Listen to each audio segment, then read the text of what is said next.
And that's more of like a do your way into it. So if Blade's going up with it, Right. we won't start with a mill. Like we'll just come and Go into the like like, we'll come in or like the to the bridge, jump but we'll up. be up higher, Okay. not like we won't. Anyway, Right. take a look. Yeah. Depending on his energy level is where we'll take it. And PC is preaching this weekend, right? Yeah. Nice. Like a freedom thing. So he requested that song as the closer.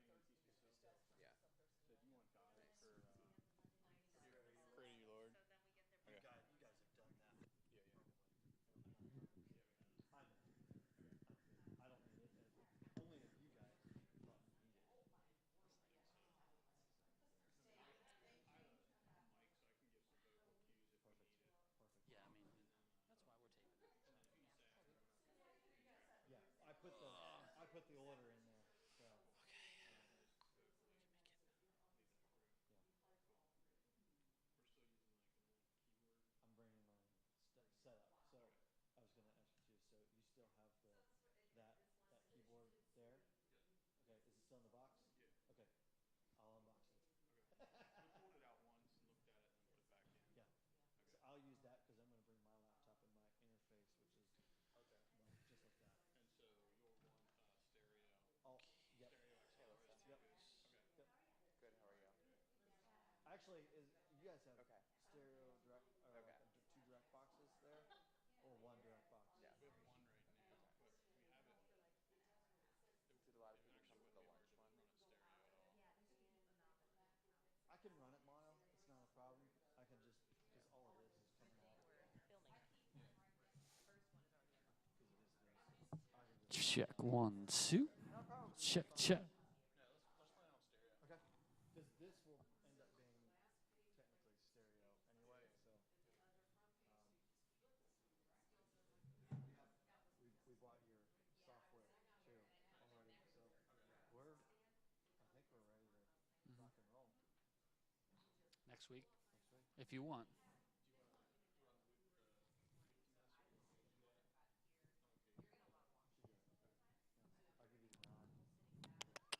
Do you want to run the Wiki Master? Can you do that? Okay. I'll give you the nod.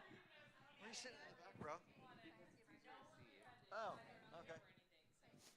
Otherwise, it was like. Okay, everybody's gonna sit in the back.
you, Alyssa. Again, my name's Mark, worship leader at Strasburg, and we're going to go through the new edition of Keys software training. So we're going to be pushing aside Mainstage and going to a Ableton and Reason combination. Ableton Live and Reason are two what's called digital, well, they're DAWs, so digital, what is it? Audio, sorry, my brain's not working today.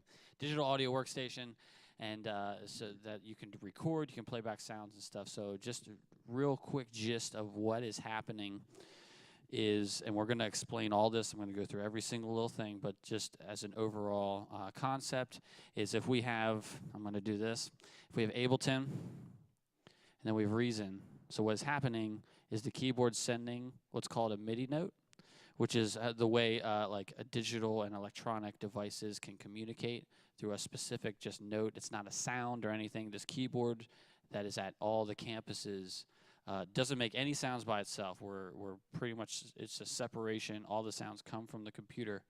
So it's sending what's called a MIDI note to Ableton. This is Ableton.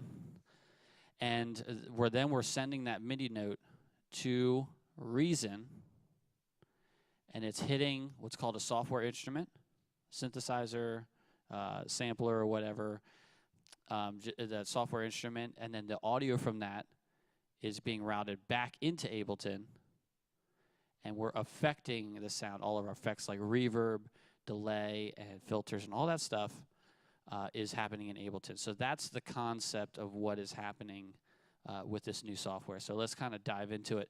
What we're going to start with is the way, if you would come to a campus, nothing's on and the computer is, nothing's loaded, because sometimes, you know, we want our tech directors to know how to set it up, to turn it on and get it ready. We want our keys players to know it, and we also want our worship leaders to know it, just so there's redundancy. People know what's going on, especially for troubleshooting and just for ease of workflow. If someone's busy, the keys player, hey, I'll turn everything on. I'll get you, you know, just to help him out, the worship leader out, or the tech director. So this piece of equipment that is right here is at all campuses except for Greenfield. This is an audio interface. It's the Focusrite.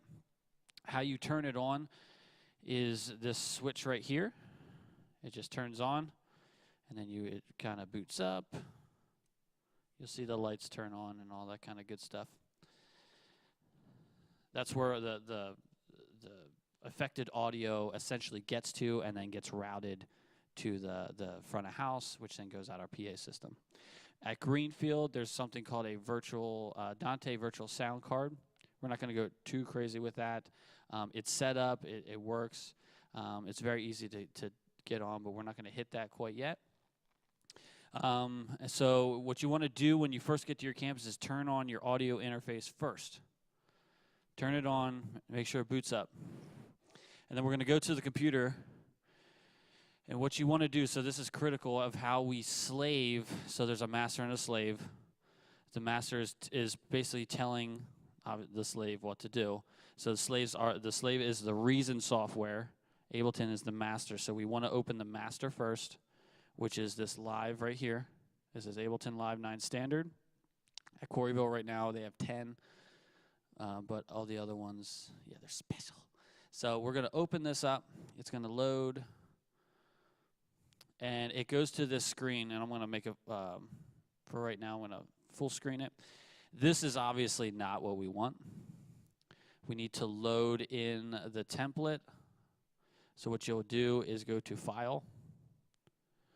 Most likely it'll be under Open Recent, because if you're using it every Sunday and updating it, it'll be the first one that says Open Recent.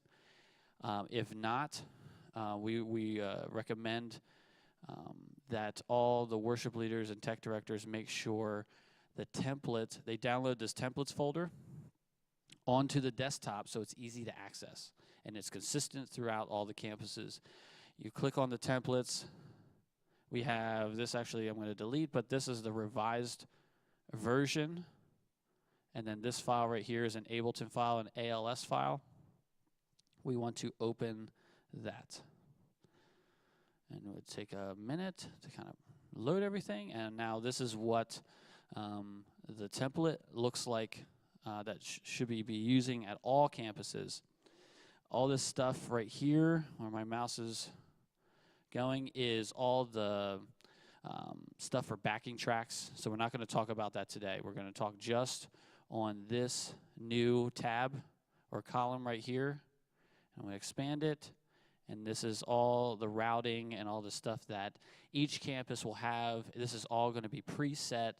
You're going to just open this up, and it's going to be ready to go. So the next step is you want to go to down. I'm going to have to go out of full screen, but you go down to Reason, which is this icon right here. You click that. Worship leaders, make sure that your username and password are remembered. So it's not, if we would have to shut things down and open it up during the service, we don't want people scrambling, oh, what's the username, what's the password, and they have to type and all that stuff. Just have it ready, all saved up, so they can just hit login and go. So it's going to open up. And this is set to open the last song that that we had open. And this is what it looks like. And the way that it's a master and slave is something called Rewire. Propellerhead, the company that makes Reason, came up with this thing called Rewire. It's just, again, it's the master and slave whatever they created to make that happen. It's just called Rewire. So make sure it says at the top here, at the very top, this hardware interface, it says Rewire device mode. If it doesn't say that, it won't work. So that's why it's very important, again, to open Ableton first, open the master first, and then Reason, which is the slave. Does that make sense? All right. We're going to hit Command-Tab, which brings up that, and we can shoot over to Ableton. Once this is open, you don't have to touch it. You won't have Reason open, but you will not be doing things in Reason. Once it's open, go back to Ableton. Everything that all these knobs and everything on the keyboard is happening in Ableton, so you don't need Reason up at all. So let's full screen this. So we should be, and now it is all hooked up and ready to go. A few little tip to make sure this is all already going to be preset, but everything. But if you need to link. If you turn this on and you open live and all that, you're going to have to most likely go to preferences. So that was live preferences, or if you like learning hotkeys, there it is right there. And you want to go to the second tab. It just, a lot of times, if you were in that already, it'll just open up to the audio tab here. And you want to make sure this audio output device either says, at Greenfield, it says the Dante Virtual Sound Card. This is the interface you're choosing. At all the other campuses, it's the Scarlett 18i20. So you click it, and it's ready to go. This output configuration will be done already, but that's just something to know. These need to be highlighted for them to work, for Ableton to be able to use those. If this was all deselected, then you wouldn't be able to go mono in 3 and 4 or 5. You can go up to this many, the 1820 or whatever it says, 1920. But this is, again, preset unless you're starting from scratch, which your worship leader or tech director would set up. We're not really wanting our keys players to need to do that. So, but it's good to know because sometimes technology is a little weird and it unselects a lot of things. So that's really the only thing you need to know at this point for preferences. So so now we're ready. We're set to go on a Sunday. We're going to go from each column to column, explaining a brief overview of everything. This column right here that's highlighted, that's just a group column. So you can, pull it out. I obviously recommend to have it pulled out so you can see levels and all what's going on while you're playing. So let's move on to the first keys MIDI in. So this is, what's up? Oh, thank you. That would have been bad. Thanks, buddy. I'm so used to Scarlett. Okay, let's continue. The first column is keys MIDI in. So this is the only thing this column is doing is receiving the MIDI signal from the keyboard. Whatever MIDI note you're pressing on the keyboard, the keys itself, the fader, all that stuff is it's looking at this MIDI from. You want to make sure it's on the Impact LX88 Plus MIDI 1. Same for pads MIDI in. They both essentially do the same thing. You can see on the keys there's one other thing. Well, there's one other thing, but let's look at this velocity. So velocity is how hard you're hitting the notes on your keyboard. So if you're going to hit it softly, it'll register. So if you look at this column right here, it shows the MIDI coming in. Oops. Make sure those are all off. So see how the dots are jumping. If I hit it hard, they go to the top. If I hit it soft, it barely registers. So it's taking in that information, and that's going to make some of the instruments react differently. Like a piano, it has a touch feel. So what we wanted, what we can do is say if we have an older keyboard that we can hook up to this, because this keyboard just died right before service. But the new keyboard is, when you play it, it's just, no matter how soft you play it, it just hits super hard. Well, now instead of it's very easy to kind of make that, to tailor it to your playing taste. Is this first little dial here? It's called drive. And this, if you pull it down, it actually, it's a curve of how much velocity, and it affects it. So it'll actually, when you go down, it'll take that down. So you can pull in the response a lot better. If a keyboard just doesn't, like I have a keyboard in my office that I actually have to pull it up to about there to make it respond like this keyboard. So if I'm working at something in my office and I'm using the Ableton Reason computer on the other keyboard, I have to change that to make it respond exactly the same way this does. So that's an easy way. If we had this, if we upgrade keyboards and they needed to be adjusted, that would be communicated to all the campuses. Easy way to get, instead of trying to line this up, you can just click on that arrow and it brings it back to center.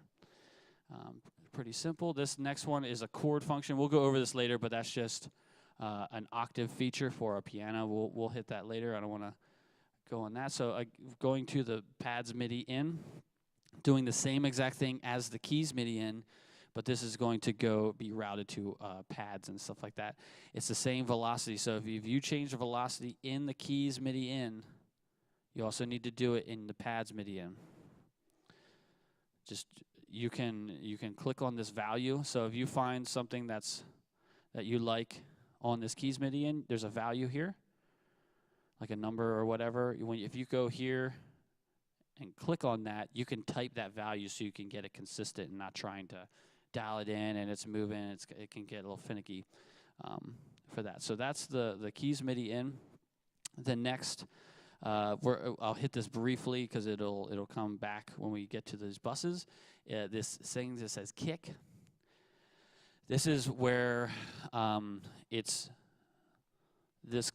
is called a clip. This little guy right here, and these are MIDI notes, and these MIDI notes are hitting this instrument as a bass kick. So what is happening? It's for the sidechain effect, so that pulsing, the zzz, zzz, zzz, zzz, zzz, zzz. So that audio is being routed to what's called a compressor. So when it hits it, it's ducking the sound, which means it's pulling it out, because for faster songs, those kick, they want that to be present, and they don't want anything to muddy it up. So that pulsing effect for dance kind of stuff, you'll want that. I mean, you don't necessarily have to have it, but it's a really nice to get clarity in your signal and all that kind of thing. These clips can be copy and pasted, like say to like these songs. So what I do is we'll have both on. This is just a click track, and this is the full tracks. I'll have both of them, so whenever these are playing, you can see this this audio going, and that's being routed to a compressor. And we'll look at that here in a minute, and it'll make a little more sense.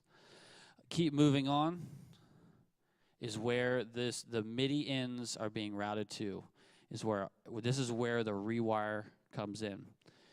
The MIDI notes are going to Ableton, and then they're being routed. I'll expand this, but these are all pretty much the same.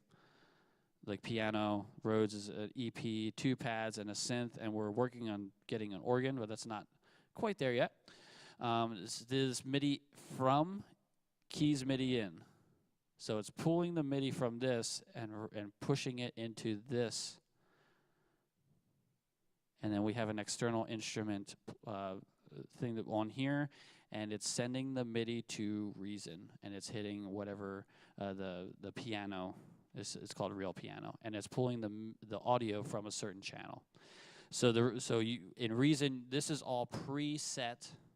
So all you have to do. So if we look at our keyboard now, we're going to kind of look at some of this controls. So all the controls on the keyboard are going to start coming into play.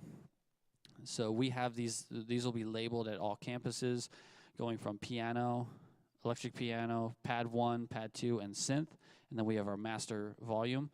The thing that has changed from main stage to Ableton/Reason is you just can't push the fader up and get the signal. I'm still, there's nothing going on.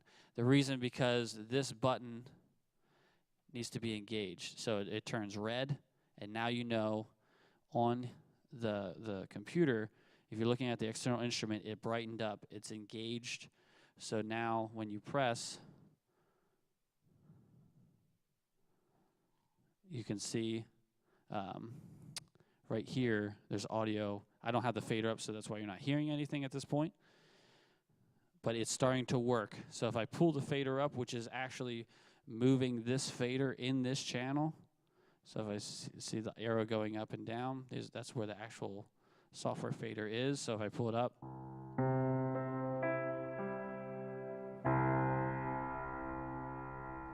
and we have sound. Let me make sure these are all out. So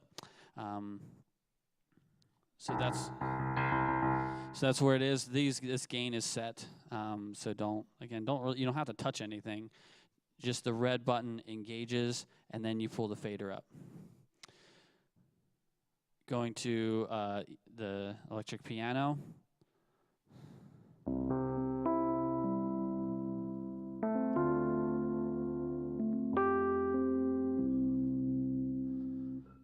That's kind of what it sounds like. And then pad 1. So this is all does the same thing. Pads are pulling from pad MIDI in. The reason I did that, and maybe in the future we might have another MIDI in for routing. Any updates we do to this will be through Tim, our creative pastor, and we'll send instructions on how to do those things. And what's up?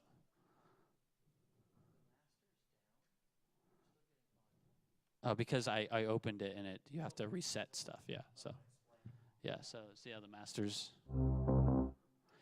If you open it up and it's automatically where you saved it, kind of thing. Yep. Thank you. So the reason I did that is because there's an octave on the piano, which I'll show that right now. Again, engage this pad right here. It's labeled octave. You just hit it as a touch pad, and you see the chord. This plugin is now doing an octave, and then if you hit it again. So if you're like me and I'm playing and I'm leading from keys, I'm just not so good at doing octaves myself. So I'll just use that, and and then you can do that those octave leads without having to do this if you're not so good. It would sound so bad if I even tried that. So I love that octave feature, and depending on skill level, you don't have to use it, but it is there for you for ease of use, because we have a variety of talent in our teams, and we want to make sure people are serving well and are set up to win. So that's all the instruments. Again, you have to engage by pressing the button. You can have them all on. If you're not going to use, if you know you're not going to use the electric piano, just have it off. You don't have to have it on. So everything is ready to go. So you can just pull the fader up when you want it, and then when you and then pull down when you don't want it. So from the audio, we're routing all this audio. I'm going to shrink these up again. Is now being routed to where the effects are. So we're gonna just kind of stay on the piano now and systematically go through the tone. So the filter, which is first, is an auto filter. So what it's doing is it's just taking out the high end of your piano tone. So if I pull it down, mellows it out. Or if you want real chimey, you can pull the whole way back in.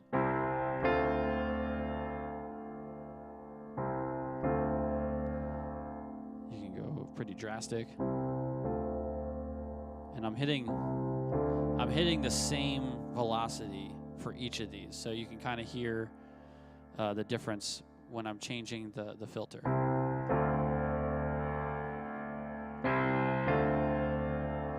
So you get a wide range of sound. So when maybe it's an alter time or something, or response time, you can mellow it out while there's a speaker or the campus host or campus pastor's going,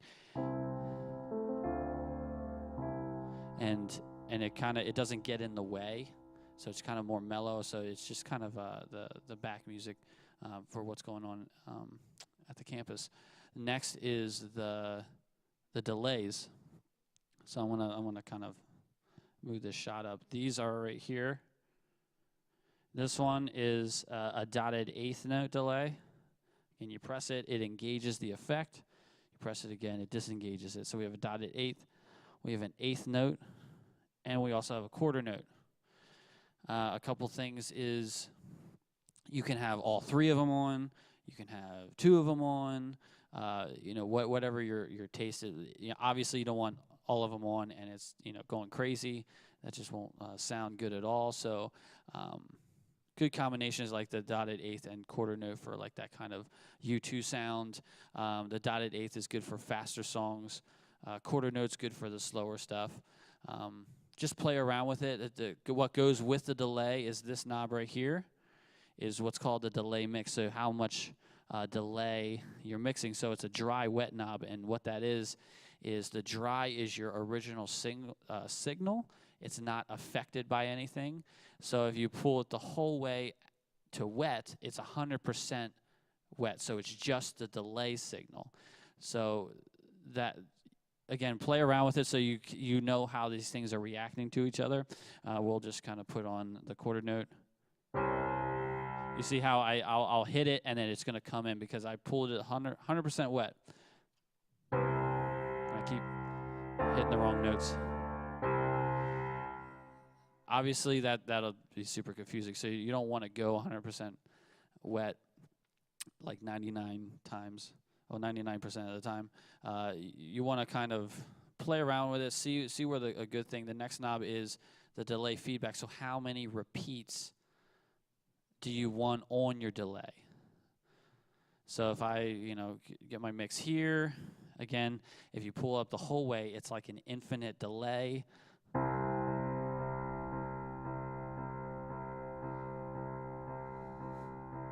It'll go on for a very long time. And then you pull it out and it goes away. So you can kind of find around 9 o'clock is about one delay that you would actually audibly hear. You can kind of there is a couple in there, but with everything going on, you would really only hear about one of those. In a slower song, if you wanted a lot of texture to it, you could do a longer feedback. And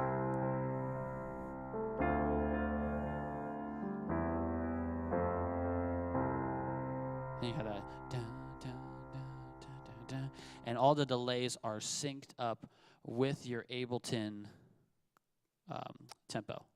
So there's no more tapping the tempo at all. It's all synced up. So when they switch songs, the tempo of your delay is switched as well. So you don't have to. It's all synced up. You don't have to do anything like that, because really it's not totally effective to tap tempo something in, because you're never perfect and it can get a little off.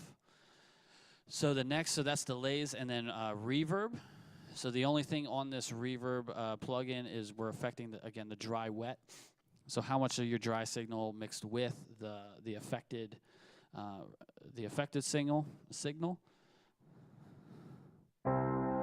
So if I have a little bit, you can start hearing the reverb. If I really get crazy, it's going to be mostly reverb. And it kind of turns kind of in a pad.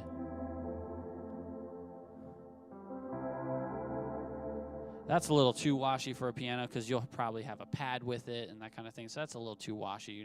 Your attack is kind of basically gone. I recommend if you go 100% out, so 100% dry,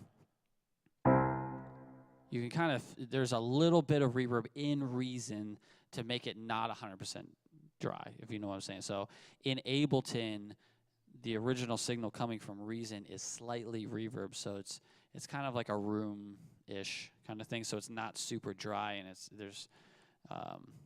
kind of boring. So I would say 9 o'clock, 10 o'clock, almost at the most, depending on where you're at in the song. So if you're a big chorus, if you're doing tons of reverb, you're going to get lost. Your signal's going to get, it's not going to be really in the mix. It's going to be hard to get you out there. So you want to have more attack and let your pad kind of be that reverby sound, that underneath sound underneath your piano. So it's a certain order that these plugins are laid in. So I want to filter my signal first for piano, and this is also applicable to the EP. Both the piano and the Rhodes EP go into this what's called a piano bus. So both of those things will go into that. So I'm going to pull my electric piano in, and I'm going to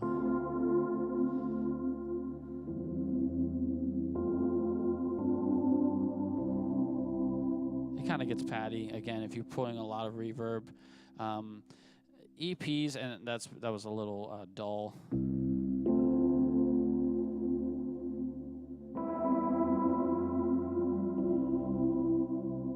And that's just the EP with verb on it. It's the tones the whole way up. So you can start seeing now, this is our original signal. And just doing a couple knob switches, knob things, and you can start really manipulating the sounds to the song, if if it's really fitting well with the mix. If you just kind of like that paddish sound, and you're kind of going from chord to chord, that might work better than just a standard pad, just to put a little different texture on songs so it's not the same sound all the time. Again, experiment. Try to get in your campuses a little early before rehearsal. Play around with it if you can. So again, back to the order, I'm trying to filter out my sound first, so where I want that kind of tone at, and then I want to delay that signal, and then I'm reverbing the delayed signal. So that's the kind of, if you wrap your head around it. If we had reverb first, and then the filter, and then delays and that kind of thing, the order would be the original signal comes in, it's being reverbed, and then you're filtering that wet signal and then delaying it. So for clarity purposes, for live use, for a piano, you wanna have it in this order. So don't be dragging it around. This is set and ready to go. I encourage all our keys players to have this bus up when you're playing, because there's if you'll notice when I was hitting the delay, so again I'll kind of do this so you can see if I'm hitting this delay, if I hold it, it turns red and it engaged the dotted eighth note delay. But if I let this go, it goes back to green, but it's still engaged. It's one of the little bit of quirks about this setup, and we're always trying to revamp it and all that, is you can easily forget what delays are on when you're playing. So for delay purposes, if you're really using a lot of it, make sure your delays are up so you can tell which is on, and then you'll be good to go. So organ, again, we're working on that. The pad, we're going to look at these three here. And so pad 1 it's called a buzzy pad. And if I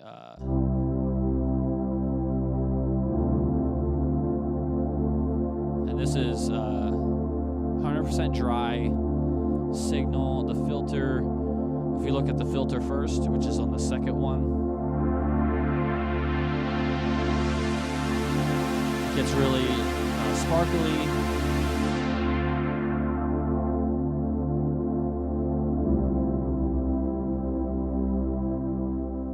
Get super low. So if you're kind of alone and you want that low end to kind of come out because maybe your bass player's not playing at that point, you can really push the low end. So just be careful of that when you're in a band context, because doing too much low end can really muddy up your signal. And it only goes to a certain point. So this filter, you can see it stops. So this pad tone, so the mod wheel, that's the same as what we were using in main stage. This is called a mod wheel, and this is the filter. So when I'm the whole way down, you can see the filter stops, halfway through, because we don't want it. If it was completely out, then you will always have to guess kind of where that nice, they're kind of mellow, and it goes up from there. If that wasn't there and it would go the whole way down, it'll take your signal completely out. So it's easy just to, like, if you're mellowing out, you can just go down to the bottom and then you're playing. So you're not guessing, you're not thinking about it. It's just like we're in a mellow time, or it's just a transition. Just pull the mod wheel completely down, and then you got a nice kind of pad going at that point. So that also is the same for pad 2. It's just a more of a mellower pad.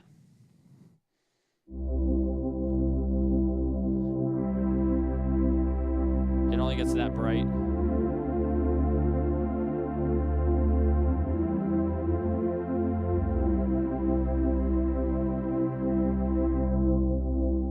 It only gets that's all the far. So it's super mellow. You can use that in different contexts as well. Again, play around with it. So we're gonna now look at the reverb.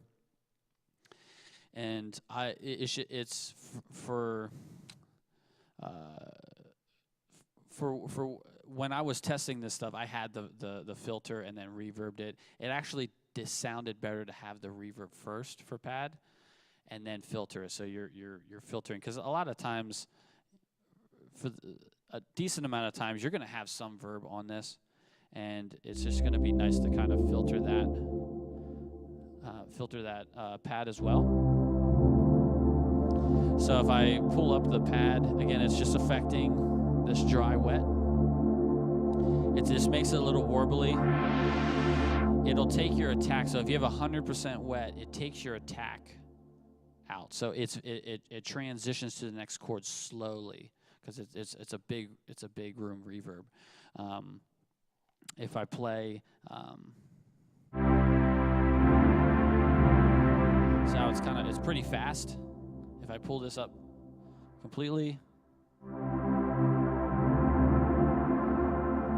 the attack is slower because it's the 100% wet. So you can tailor your that's really for like kind of attack, and then just to modulate it a little bit.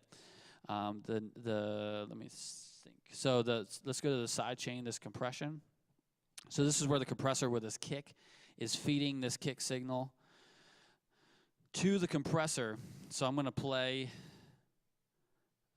that. It's hitting that. It's sending the audio. Now you can see it's working. The compressor is getting audio, and it's pushing the signal down. So if the way it's going to work best is if there's no reverb on it. Oops. And here's the mix. So another dry wet mix knob.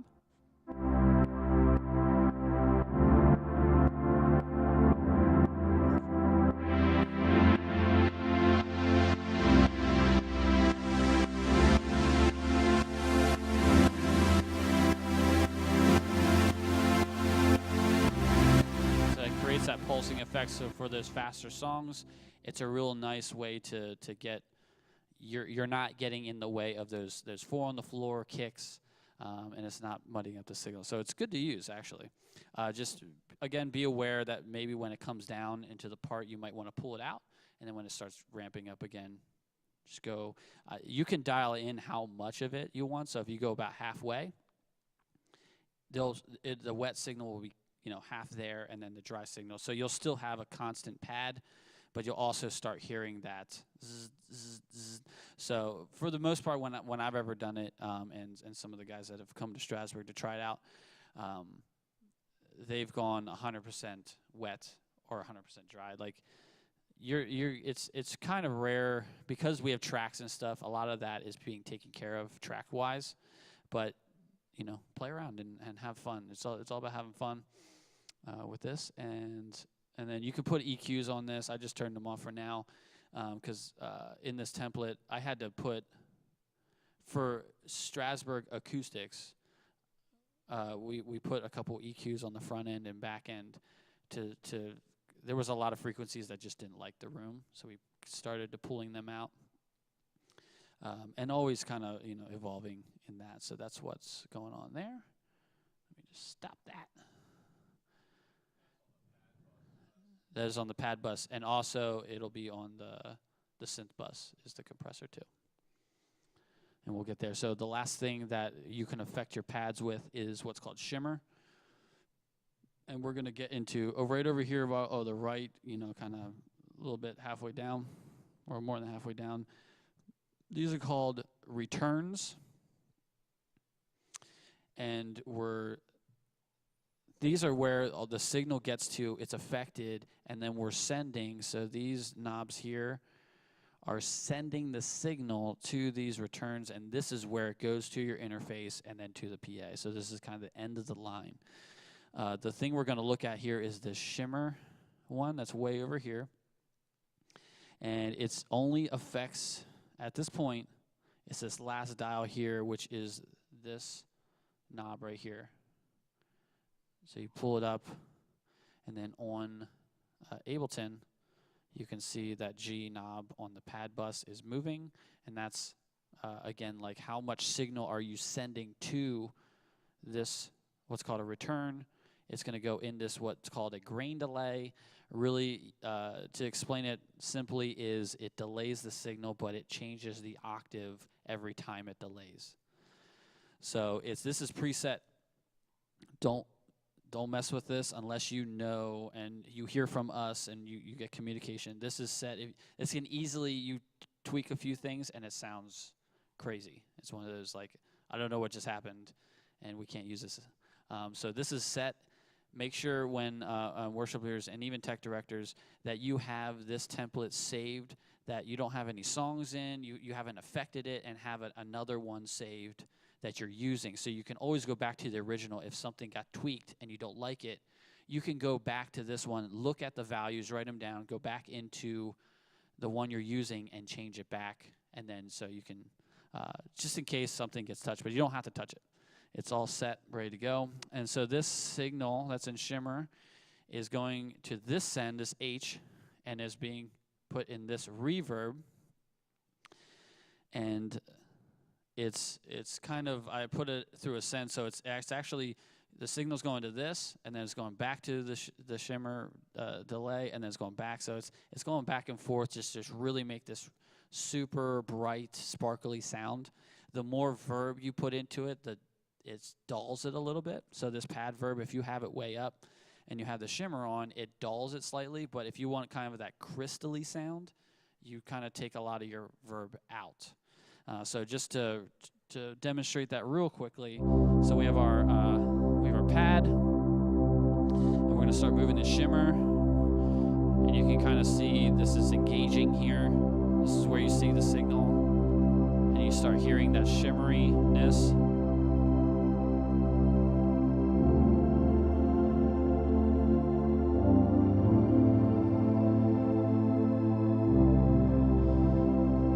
You can get super big. Like I only have that at halfway.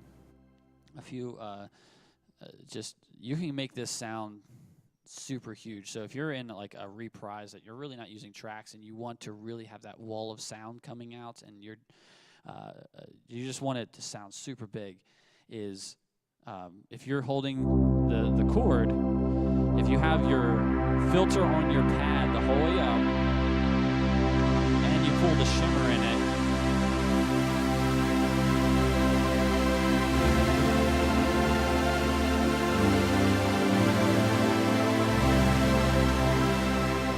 huge sound, like that'll fill a lot of space in it, just in that kind of, if that is a song calls for that, so an experiment with how that works, how it's affecting the sound, because you can easily dial something like that in. And again, just to hit home on a lot of this, we start at that signal, and we can easily get up to that.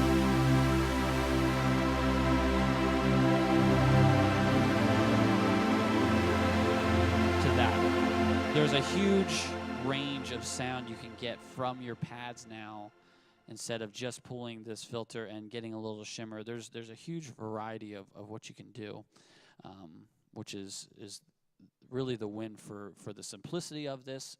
We're going, instead of having a ton of instruments to play, we're going less instruments but more effects to affect the sound. So it's not overwhelming. It's like, well, which piano do I use? Which pad do I use? You have two pads, and you can affect on the fly your sound. So it just makes it a lot more fun while you're playing, so you're not stuck in like a preset and you're just like, well, I can't really change this too much. But it broadens it completely. So we got, just to really talk about the synth, don't mind the arpeggiator that's being worked on as well. So the synth, again, to engage, just press the button. There's a few things about the synth that we want to just kind of go over. Is there's one knob for the synth. Where am I going? Here, synth bus. So going to the effects. There's this knob, it just says synth tone. So again, it's a filter. It actually takes it completely out. There's a very kind of low, it's very, very low, but it's not really audible signal, because it doesn't completely go completely out. But that's a way, if you wanted to kind of pull it out while it's up and then bring it back in to hit a chorus or something, you can do it that way, or just pull the fader down. But this one, what I do a lot of times is the bass notes I'll hold, and then you'll do kind of whatever with the right hand.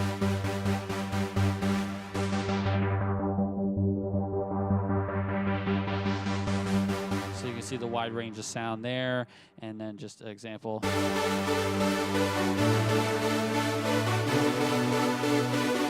So that's it. It takes that. There is reverb on it a little bit. Again, you can dial, if you want to dial the reverb out, just do the dry wet. You pull it down a little bit, and it also hits the compressor. So if this is going, you can pull in that side chain effect. If you're doing a run with the synth, you can have a cool pulsing while you're doing the lead or whatever. If you're going to use the synth, some people use it, some people not. It's there. experiment with it, and it's fun. So that's the basic gist of what is happening, and just to make sure, we're going to go through the last bit of routing, because we're at the end of the line before it gets to the RM, which is the interface up here, and it gets to the PA and all that stuff. Is at the campuses we have these returns. So on the Dante virtual sound card here at Greenfield, there's going to be eight channels that audio is coming out of. So number 1 is click, number 2 is guide. Here they don't really use guitar tracks or anything, so they double up on percussion and effects like swells and stuff like that. And then they have a stereo keys track right here. And so the 2 percussion is 3 and 4, and then the keys tracks are 5 and 6, and then what you're playing, for the keys players playing, is on 7 and 8, and just make sure this shimmer, this reverb for the shimmer is on the stereo 7 and 8. It's just sending it to both channels. At all the campuses, the other campuses, with this interface, so we're going to look at just the back of this. This is the back. These are the outs right here, and these 2 with the white around them is actually affected. The volume, try to turn this around, not tangle anything, is affected by this knob. So for troubleshooting purposes, we're skipping those 2 just in case this knob would for some reason break, or someone actually hits it down or it moves. We're just kind of taking it out completely. So the campuses should be starting on 3 and 4. So 3 would be click, 4 is guide, 5 is percussion. Some campuses do guitar parts, depending on how many guitar players they have. That would be any like guitar leads or anything. These 2 would be 7 and 8 are the keys tracks, and then this last 9 and 10 is your signal for the keys. So just so you know, for routing purposes, that's what it is. So that would correspond with your return. So at the campuses, this percussion would be on 5, and the guitar would be 6, 7, 8, 9, 10, and then this is being 9 and 10. We're going to hit a couple troubleshooting, a couple little quirks about this. There's a lot with technology, and we're always looking to update, revamp, and try to make it more streamless. There's a few little quirks that we just have to be aware of, worship leaders and keys players. The biggest one is, I think it rarely happens nowadays now, but say if you have to bail on the tracks just because we got off the click and we're just really, we're just not there. So we're going to have, we're on this kind of thing, so we're going to have, I got to turn the click on, so we're just going to have a click running. So the click's running, and we're playing, oh, we got off, we need to bail on the tracks and continue. And then the worship leader hits stop. And where'd my signal go? So this is one of the quirks that we're trying to figure out to work around to not have it happen. This stop, it's MIDI mapped to this stop and to this stop. But this stop is an all stop, so it's an all MIDI notes, all audio, everything. It stops everything and cuts it all. So just as a recommendation, so worship leaders, get with your keys players, create a signal. So because usually if you're getting off, most people are like, man, we're getting off and I don't know where we're going with this. Create a signal with your hands and be like, just do something that will tell the keys player, hey, we're cutting the tracks, be ready to play. I'm going to get the click back on. So we're kind of playing. Oh, we got a bail. If you start playing right away, there'll be a short little down, and then you'll come back up. So it kills it at the moment, but when you start playing again, you'll be right back in to the thing. Again, it's a little quirk that we're trying to work through. The Ableton community is actually, I don't even, unless we would update to the next, this is standard. If we updated to Suite, there is a workaround, but that would be $400 per campus, and we're not quite there yet. So just be aware of it. Just, I think it rarely happens nowadays. If it does happen, it's okay. Just make sure when it does happen, we're communicating with each other, and you're ready to take.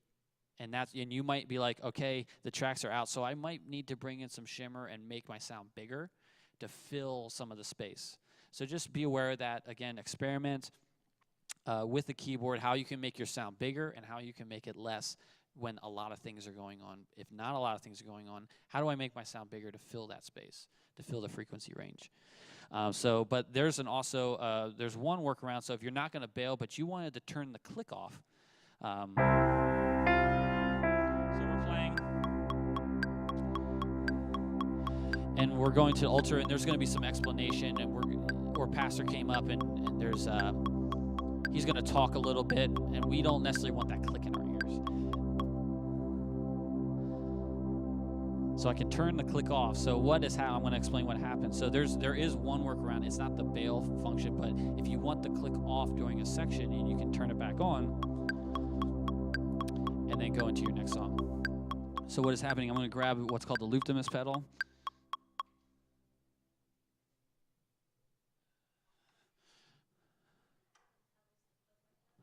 No, this is the worship leaders or like a band director would have this.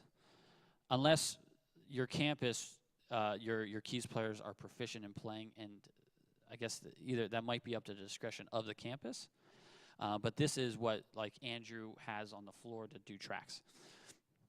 So can we get a top? Yeah, there you go. So this is how Greenfield is set up. For most campuses, these might be switched a little bit. So what's happening is just a brief explanation about this pedal. This is a MIDI pedal. All it does, again, is send MIDI. There's no sounds, there's no effects or anything like that. There's a few little functions. There's a little more to it, but for the most part, you have this page 1. If you press the plus, it goes up to page 2, and so forth up to page 20. So if you're on song 1 and you have this click going, and we're going to talk a little bit, if you hold in the plus button, every pedal has this. It goes to this all access mode. So no matter where you're at, this doesn't affect.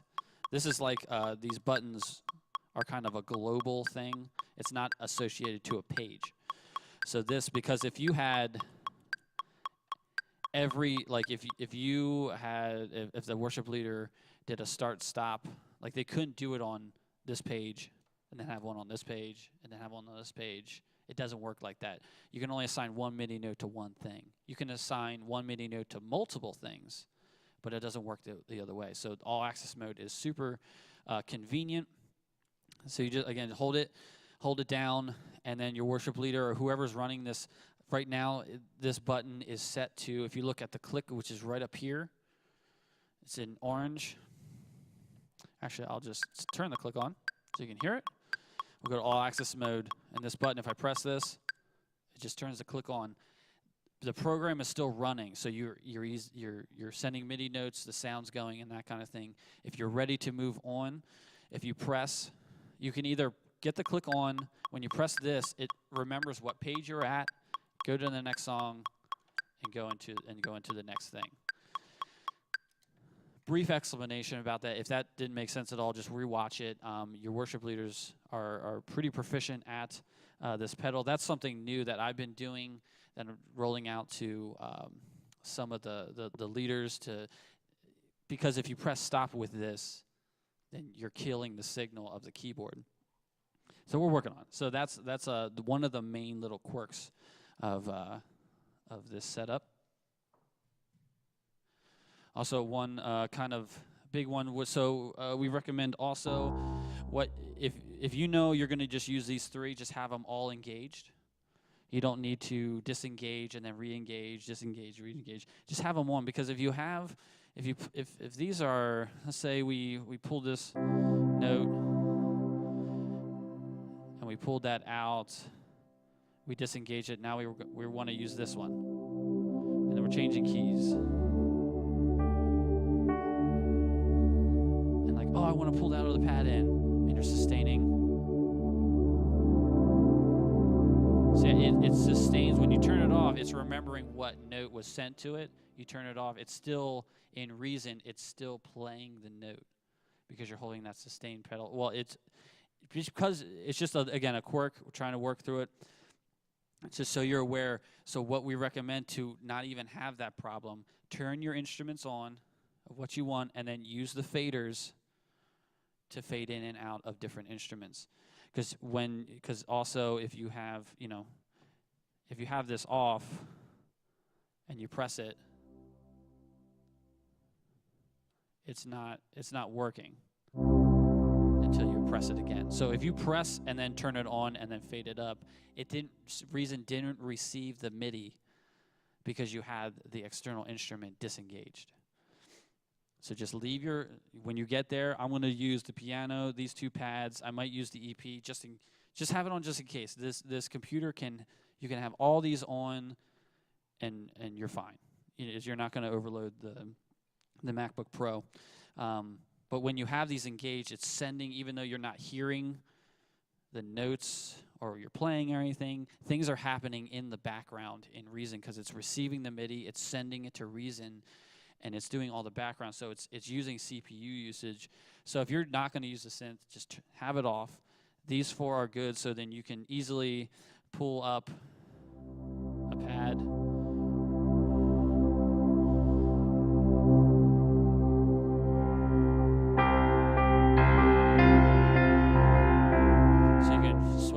Go into a song that way. Just a few little quirks, and one last thing. You don't need to have this master on. That might eventually. Well, we'll see. There was something brought up at the other training about a panic button. So say if you're pressing your sustain pedal and you're not playing and it's just sustaining and you can't turn it off. At this point, because if you're in the middle of a song and it's happening, it actually has never happened yet. For this, we've had it for 6 months at Strasberg, testing and revamping some of this stuff. That has never happened within 6 months. This is a super stable system. It does again have little quirks here and there, and we're working through that. But I'm going to create a panic button, probably maybe on this. Either on this stop button or one of these, or it might be like a pad or something. So if something would go wonky, we're gonna try to get a panic button so it'd kill your signal, but it won't stop the tracks. So just to kind of separate those two. And also one last thing, this button right here says preset. You want to have that highlighted to make it work. If it's on mixer, it won't work. If it's on this thing that says INST, it won't work. So you will make sure it's on preset mode, and that's when you can do the lights and all that kind of stuff, and that's what it's looking for, because it sends different MIDI notes per mode you have it in. So that actually, just thinking really quickly, that actually covers all of the whole thing. It's a lot. There's a lot of, this took a decent amount of time to get together. We sent it to Tim. He played around with it, got notes back to me, working back and forth to make this as good as possible. Again, we're always looking to take that next step to make it better. Eventually, we might throw a new pad in, but you won't change pads. You won't change any sounds unless it's communicated through Tim with instructions on how to do it. Just so we don't get calls on a Sunday morning and it's not working, and I'm like, oh, I have no idea what you did, because so just to make sure we're on the same page, we're communicating well, that we're not changing what's in Reason, because Reason, there's a lot of routing behind the scenes, so these cables and stuff like that. If you're not familiar with that program, it can be very daunting to look at and be like, I don't know what I just did, if you're not used to those things. So that wraps it up for all that. Do you have any questions? Q&A time. So we're going to use the microphone because we're recording. When does this go into effect? So good question. So right now, because I'm playing it now, this week, Greenfield will have it. Strasberg has it. Lidis has it. Columbia next week will have it. And then whenever Coreyville is ready, they will get it and we'll talk to Andrew Lehman about that. And then any campus from now on will start with this from the get-go. So again, the win for this is to streamline this. So if you would serve at another campus, you can confidently sit down and everything's the same. It's very hard if you're walking up to, if you play this, but then you go to another campus that's using main stage, it's going to take a while to get used to things, and you're not going to be playing your best. You're going to not be as confident. But now that we're doing everything the same, at least keys-wise, now we can easily have people going back and forth to campuses if we need to. I mean, we're always short musicians, and we love people going from campus to campus and serving. Another question? When you open up Reason, if it doesn't say rewire, what do you do? You want to close out both programs. So 9 times out of 10, well, I should say 8 times out of 10, there's a lot of times things aren't happening. I'll get to the rewire question, but another troubleshooting thing is either the people forget to pull the master up, or like this is a save, like kind of what he said, hey, your master's down but it's still going, but you might have this, and then the worship leader saves this, and then you have these up and you're just like, I'm not getting any sound, I don't know what's going on, like it's just not doing it. And I'm like, well, do you have your master up? Oh no, I didn't. Okay, I'm good. So just systematically, if things aren't working, take a breath and just go through the steps. Again, rewatch this, how to open the programs, what does what, sit down as much as you can to this, not in the context of a worship service, but try to get to the campus, work something out with the campus pastor, with the worship leader. Hey, I would love to get better at this, get more comfortable with this. Can I set up a time to come in to play for an hour or whatever?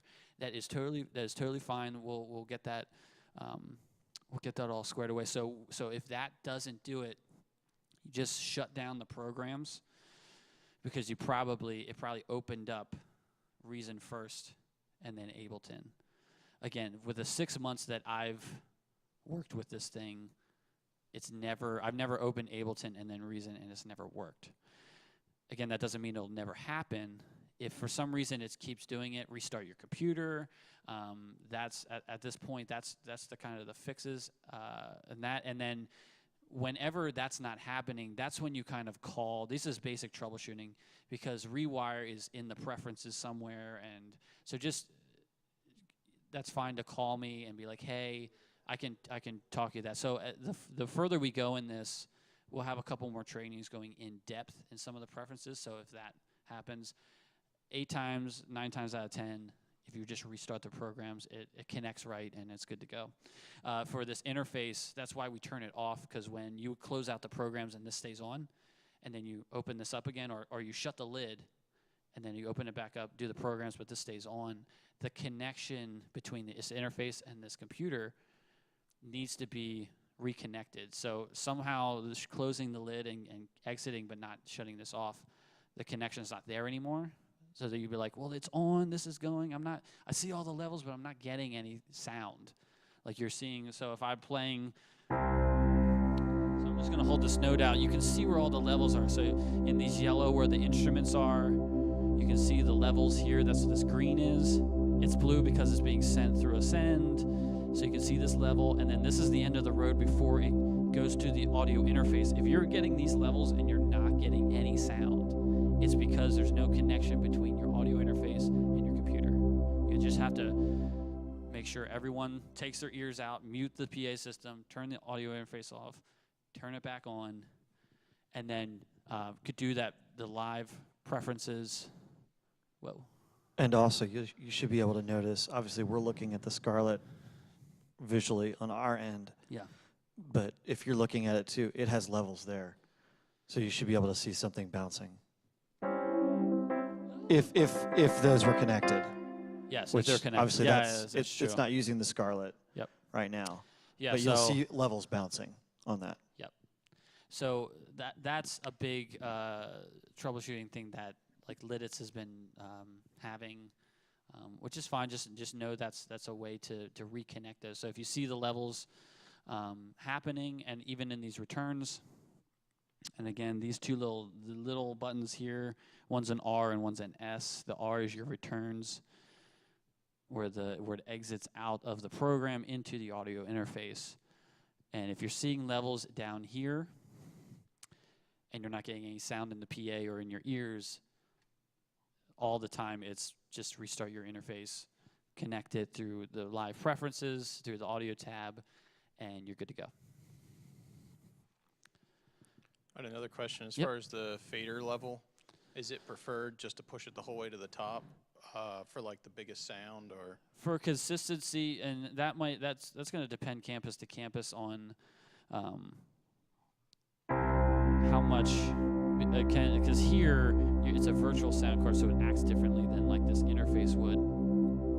So we might have to talk through changing these gain settings here on how much audio from Reason is being pushed to the outputs. These are set that what is working for Strasbourg at this point. So it might be, that one's a little hot. So it might be that you might have to turn it down a little bit if it's going to be louder than your keyboard now for Coreyville. So plug it in and make sure everyone's faders are down. They start playing and then pull that up. I recommend, because again, you wanna have a basis of this is as loud as I can go and not have to guess on like, oh, I need to be here because that's where the sound person wants me.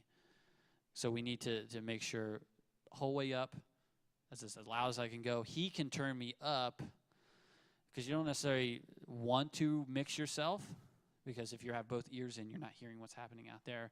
So we want to make sure you're the whole way up, so this is the loudest I can get. If he wants a little more from you, he can either turn the pre-gain up in the RM and that kind of stuff. So does that answer your question? Yeah. Awesome. One more question as far as the delays. If Yep. we're setting up 4.4 or 4.8 on the tracks, is that affecting the delays? Or is there a preference there? No, it just looks at the metronome. So so if you want a fast delay, you just have to bump this number up and change the time signature. So if it's like 68 in 4.8, and you want a faster attack for the delay, just pull it up to whatever that is. Yeah, double that, and then just put your click in 4.4. Because if it's 4.8 and it's like 120 some, it's gonna be like, and you're just like, ah. So, any more questions? Just what is the right, going back to like opening the lid, is it like open the lid, then turn on the interface, then launch Ableton? I haven't had problem with turning it on, then opening the lid. It's just when you reconnect, because if it stays on and you close the lid, something with these MacBook Pros and the connections, because it didn't happen with the older MacBook Pro that I had and I was using for a while, and then when I switched to this, it started happening. So something with the connection with the USB-C, just turn it off, turn it on. If for some reason you had it closed and you turn it off, turn it on, and then opened it and it didn't work, then again, just have the lid open. Make a protocol for you guys, and we can make that protocol. Just open the lid, interface, Ableton, Reason, good to go. So, and then closing the programs real quick. If you're going to live and you want to quit, so Reason and Live are open right now. Say, okay, I want to save because I did something, that I changed something, you want to save it. It won't let me close it because there's a program using the rewire into Ableton, so you can't close Ableton when something's rewired into it. So it won't let you close it, unless you can technically force close it, but I don't recommend that at all because then you have to restart your computer. So what you do is you open it up, master to slave, and when you close it down, you go slave to master. So you would close, just press Command Tab easily to get to the next window. This is Reason, and then you would quit. It would quit, and then you would quit that, and then then you'll be good to go. if for some reason doesn't want to quit, or it freezes when it's trying to quit, it has happened occasionally, you just have to force quit both programs and just restart your computer, and that'll reset everything. Cool? Any more questions? Good to go? Yep, so we're going to have Tim kind of talk through a little bit of some of the practicality of what to use during when in a song, and just he plays a whole lot better than me, so I'm going to have Tim come up, our creative pastor, and he's going to show you some things.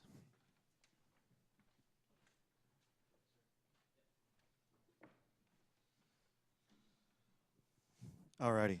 I would just a little bit of a point of clarification too, to what you were saying, Andrew. When we're done, we power cycle. It needs to come off. That avoids a myriad of problems. We shut everything down. Don't just close the lid. Shut her down. It's better for it, and it's better for the process. So, power cycle. Okay. So a couple things, especially regarding this setup. We eliminated some of the choices to avoid that cautionary tale of, like, you have too much stimulus and you don't know what to choose. For me, I create a lot of sounds in my own programs, and that's fine, but when you have too much to choose from, you have no idea what to choose. So the basics are always good, especially when we use a lot of tracks as well. So obviously I use a lot of piano.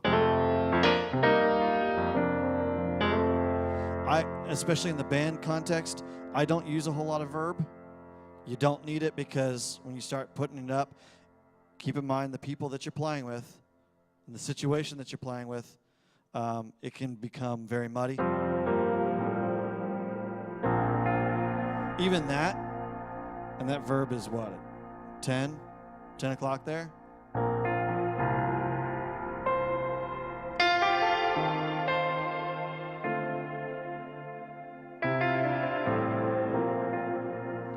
I mean, that's great for altar type stuff. I mean, it's basically creating a pad-ish, but I would avoid using that much in a worship set with other people, because it's going to turn into a washy mess, and you're going to bleed over on everybody else. And yes, I like the key of F.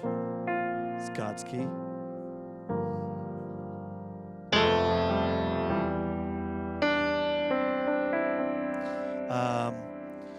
A lot of times I will mix in the two pads together, because they both have different characters.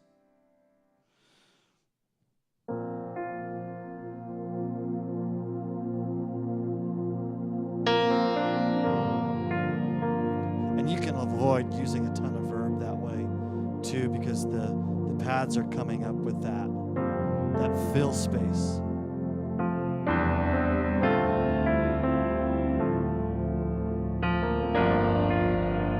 Some of these do, like this,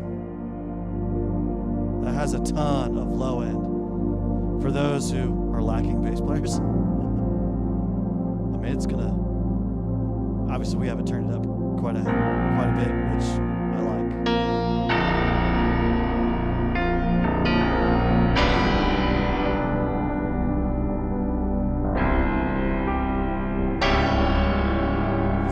The D in this room always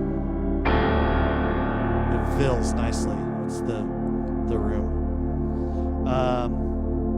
Anyway, so I mix in depending on what the situation is. Obviously, you can change your pad tone here depending on the situation. Now, one thing we figured out earlier is I keep my piano up all the way. The velocity on the pads basically always stays the same. So you're getting the same level no matter how hard you push the keys. But if I do, this is kind of my normal setup here. If I just play lightly,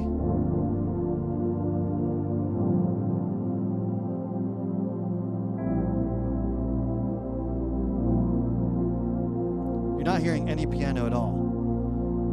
You can see it's full up.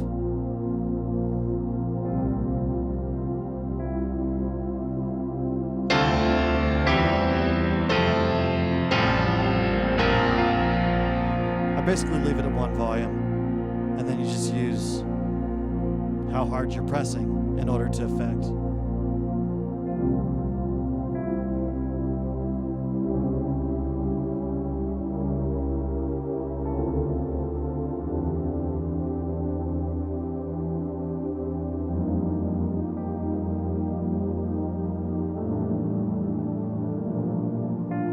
Okay. Again, the whole thing with shimmer too. Sparingly is better in the band context. It's nice, especially when you're hanging out by yourself and you're padding underneath the speaker or whatever. We'll have to talk about this a little bit too, Mark. There's a lot of chorus and modulation on that, and if you use too much, it sounds out of tune.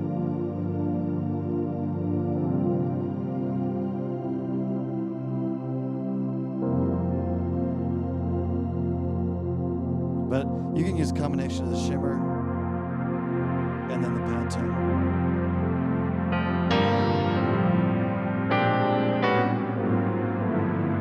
So that doesn't sound good.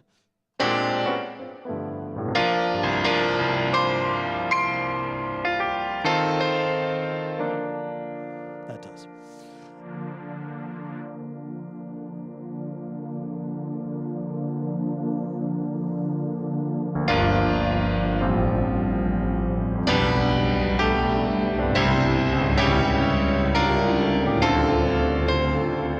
Okay. EP, same thing. It is very muted. I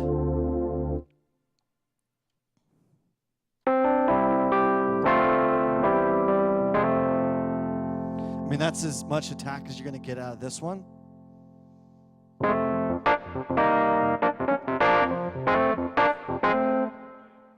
Oh, good. It sounded better.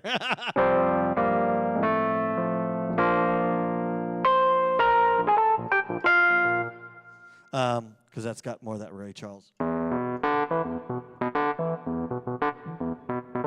Name that tune? Anybody? Anybody?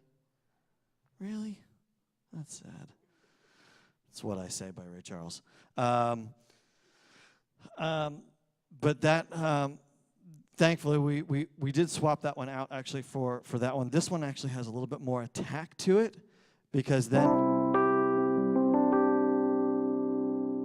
it's nice to be able to back it down. But you can basically create, like Mark was saying, a pad.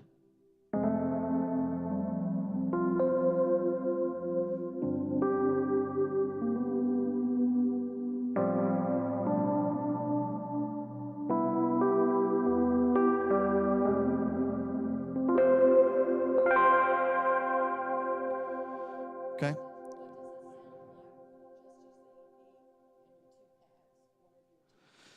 They get a little washy. I wouldn't use as much pad with EP. It sounds good.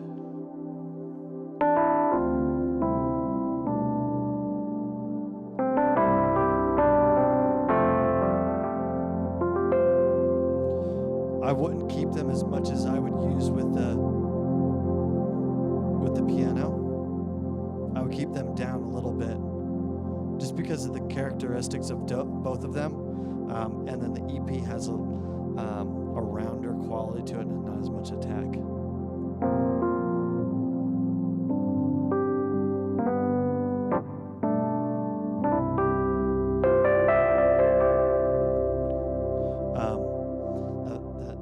That makes me a little happier right there. The other one we had was good, but it was a lot more warm, and so you could only take it. You couldn't go any farther bright, but this is better because then you can affect it down lower to do whatever you want.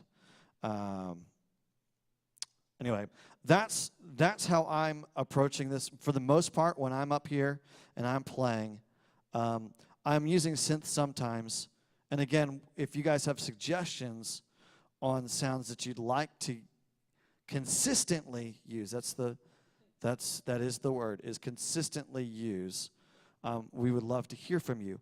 However, for the most part, the tracks are handling the bulk of the out of the ordinary sounds, but we can do quite a bit of coverage with just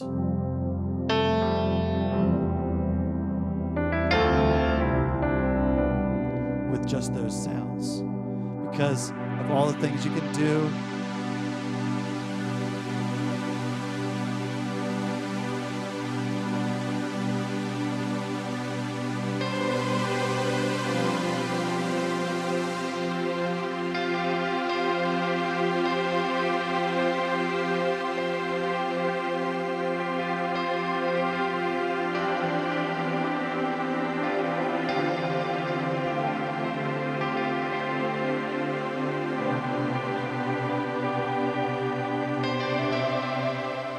So you can obviously get pretty crazy there, and we don't want to do all that. But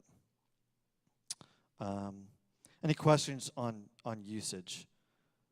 Just keep the simple sounds, being able to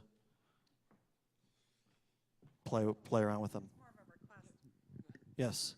Could you do a song that we do in church with the eighth note, just as an example? With the delay? Yeah.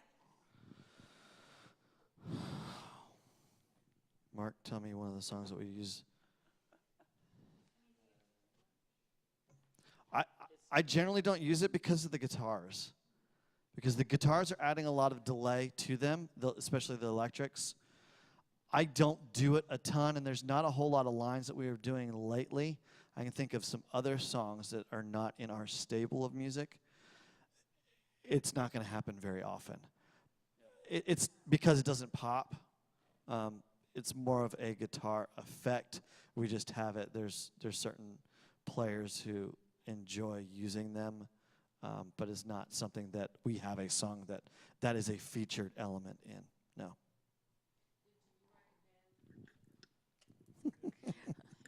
Then do both you and Mark recommend that for Columbia, who rarely has much of anything consistent except maybe the acoustic and the keys and an occasional bass. We rarely have any electrics. Mm-hmm. That we can use that, but very sparingly. Or You can. would Keep in rather mind just of your... use the tracks and Yeah, and I would not lean muddy it heavier up. on the tracks. Keep in mind, as my guitar player brain goes, I'm accustomed to doing this, and this. It's a lot of tap dancing and stepping with your feet, with your hands. So if you're doing this, and then doing this, and then doing this, and then having to shut it off, and then bringing your levels down, and, it's a lot to manage. Yeah. Okay. It can be super overwhelming Yeah. at first. Yep. Keep it simple. Yeah. Over time, slowly Slowly add. things taste. Just because they're available to you doesn't mean.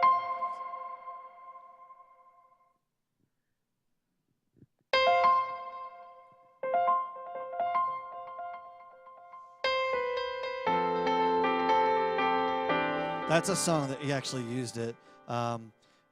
It's by Vertical Worship, and it was called Found in You. They had delay, and it was actually both of those delays. Bring that down, bring the mix up a little bit.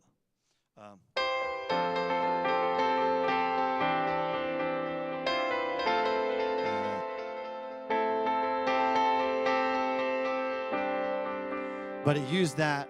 But it was a piano feature at the top, and it had delay, but it was actually only for that section, and then it was turned off. Actually, the song, the one I can think of, it's in the, you can use it in the tracks, but the one I can think of right now is 1,000 Tongues. The piano part has a delay on it.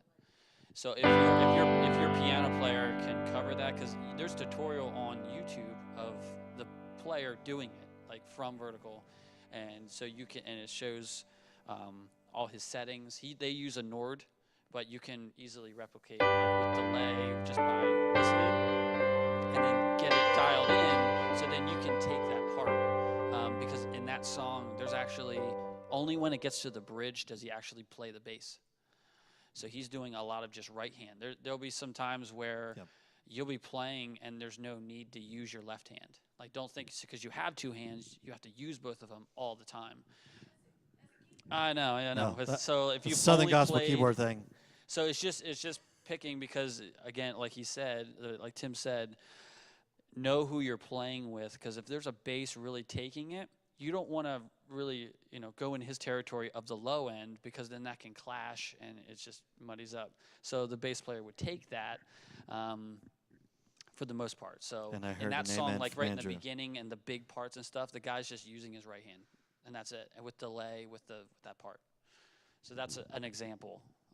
And then I think he turns it off, and then in that bridge section, he does chords. And then he turns it back on, and he uses a filter and stuff like that. So there's a little more to it, obviously, than just delay, but there's a lot of resources like that you can watch the people who actually recorded it play it. So there's a lot of like elevation. Sometimes Hillsong does it. Vertical has done it. Bethel has a lot. Sometimes River Valley does it. So there's a lot of the big name churches will put out tutorials for their main songs that they're playing, that a lot of churches are playing. That is what I do. I try to look at YouTube for every single song and try to get the publisher or whoever, like Vertical, rather than some of these off people who just do it for a ministry. Because then if you look at the original, you can at least see what the piano tutorial says. But you're right, they're using some things like especially Vertical, uses the delay on some of their songs. And so for me to do it, I need to figure out what notes are in that delay and try to mimic it instead of playing in the normal. Yes. I know for what they do, and sometimes the other bands, they'll throw up like what delay they're using. Like he'll say dotted eighth. This is the tempo. And as you're listening to it, they won't necessarily, sometimes very rare for keyboard. For guitar, they do it more for some reason, but keyboard doesn't do how much mix, like the wet dry. So you just have to listen to it and taste it, but don't get hung up playing exactly what they're playing all the time. We're trying to create kind of our own sound, get a basis of what they're doing, and then tailor that to, if it's just an acoustic and a keyboard, you're obviously going to take some things out, and let's be a little more, doing a little bit differently, so we could crafting our own sound and not just being a karaoke machine all the time, like a karaoke band. So just be creative in that mindset. Know the basics, then explore, create slightly different variations of that stuff. And that's what I actually sometimes like to look at, the people who haven't produced it and play it, and what they're doing, because they do it a little slightly different, and that actually might work better in the context we're in, depending on who we have. So, any other questions? Again, if we have no further questions, Tim, are you good? Good. Awesome. Well, thank you so much for coming to the Keys Software training. Again, this is going on YouTube, probably be up by tomorrow morning. There is the afternoon one already up. I actually got a notification about it. And so you can go and watch it. It's going to be a little different than this. We actually went longer this one than the other one. Yes. Which is fine. This is a new system. We don't want you stressed out. It's something new. Again, if it's just using piano for a Sunday, just use piano. That is perfectly fine. Maybe pull a little pad in, But you don't have, again, if it's there, since it's there, you don't have to use it. Take your time, get into it, experiment, get in your campus or, wherever the closest campus is to you. Try to set up a time to, because most campuses you can just plug your ears in. It doesn't have to come out through the PA. You just plug some ears in and play around with it. Practice turning it on and off. That's perfectly fine too.